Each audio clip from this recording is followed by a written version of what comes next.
मित्रों, आज भी 90% लोग पीपल पूर्णिमा पर एक ऐसी गलती करते हैं जो उन्हें जिंदगी भर गरीब रखती है। और सबसे खतरनाक बात ये है कि उन्हें खुद भी पता नहीं होता कि वो अपनी ही किस्मत को रोक रहे हैं। ध्यान से सोचिए, क्या आपने कभी ये महसूस किया है कि जितनी मेहनत आप करते हैं उस हिसाब से आपको फल नहीं मिलता? क्या कभी ऐसा लगा पैसा आता तो है लेकिन टिकता नहीं? क्या कहीं ऐसा तो नहीं कि अनजाने में आप खुद ही अपनी लक्ष्मी कृपा को रोक रहे हैं? सच में पीपल पूर्णिमा के दिन एक लोटा जल चढ़ाने से माँ लक्ष्मी प्रसन्न होती हैं, या फिर सच कुछ और ही है जो आज तक आपसे छुपाया गया है? लेकिन यहाँ एक सवाल उठता है, अगर पूजा करने से सब कुछ ठीक हो सकता है तो फिर लाखों लोग पूजा करने के बाद भी गरीब क्यों रहते हैं? सच कड़वा है। लोग सोचते हैं पूजा करने से किस्मत बदलती है, लेकिन सच ये है कि गलत तरीके से की गई पूजा किस्मत बिगाड़ भी सकती है।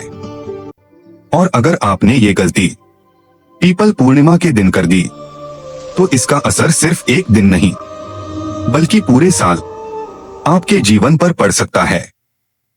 क्योंकि कुछ गलतियां सिर्फ किस्मत नहीं रोकती बल्कि लक्ष्मी को हमेशा के लिए दूर कर देती हैं। कहानी है रघुनाथ की।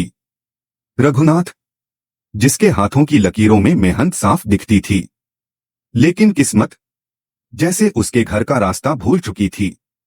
दिन भर खेतों में काम करता, धूप में जलता, पसीने से भीगा हुआ शाम को घर लौटता, लेकिन जैसे ही वो दरवाजा खोलता, रसोई में रखा खाली मिट्टी का घड़ा जैसे उसकी हालत का मजाक उड़ा रहा होता। कोने में रखे सूखे बर्तन और चूल्हा जो कई दिनों से जला नहीं था। तभी पीछे से एक मासूम आवाज आई, माँ, आज खाना मिलेगा ना? ये उसका छोटा बेटा मोहन था।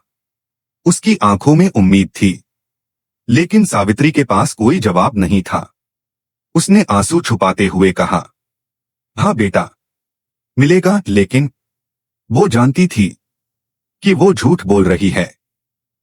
रात के सन्नाटे में सावित्री आंगन में बैठी थी, आसमान की तरफ देख रही थी और धीरे से बोली, हे माता, अगर हमसे कोई गलती हो रही है तो हमें रास्ता दिखाओ। हवा चल रही थी, पीपल के पत्ते हिल रहे थे और उसी के साथ एक ऐसा रहस्य धीरे धीरे सामने आने वाला था जिसे बहुत कम लोग जानते हैं।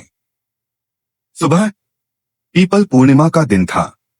सावित्री जल्दी जल्दी जल चढ़ाकर लौटने लगी। तभी पीछे से आवाज आई, रुक जा। उसने मुड़कर देखा, पीपल के नीचे एक बूढ़ा साधु खड़ा था जिसे किसी ने आते हुए नहीं देखा था। उसने कहा, तू रोज आती है? लेकिन रुकती नहीं। सावित्री चुप हो गई। साधु ने कहा, जहां ठहराव नहीं होता वहां कृपा भी नहीं ठहरती। और फिर तू सिर्फ पूजा नहीं कर रही, तू वही कर रही है जो लक्ष्मी को दूर कर देता है। सावित्री की आंखों से आंसू बहने लगे। उसे पहली बार अपनी ही पूजा पर शर्म आने लगी।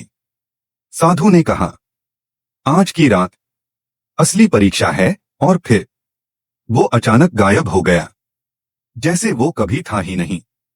रात गहरी हो चुकी थी। सावित्री फिर पीपल के पास गई, लेकिन इस बार वो जल्दी में नहीं थी। उसने आंखें बंद की और पहली बार खुद से सच बोला, गलती पूजा में नहीं थी, गलती मेरे डर में थी। वो रुकी, शांत रही और उसी पल उसे एहसास हुआ कि बाहर कुछ नहीं बदला, लेकिन उसके अंदर सब कुछ बदल चुका था। अगली सुबह सब वैसा ही था, खाली बर्तन, सूखा घड़ा, लेकिन नजरिया बदल चुका था।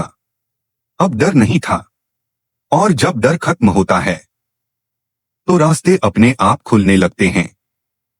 धीरे धीरे रघुनाथ को काम मिला, घर में चूल्हा जला, जिंदगी बदलने लगी। और एक दिन वही साधु फिर दिखाई दिया। उसने कहा, मैं कुछ नहीं था, मैं बस तुझे तेरी गलती दिखाने आया था। और फिर वो फिर से गायब हो गया।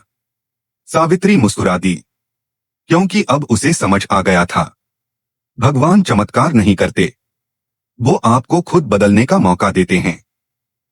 अगर ये कहानी आपको सिर्फ सुनाई नहीं बल्कि महसूस हुई है तो कमेंट में लिखिए, श्रद्धा ही शक्ति है।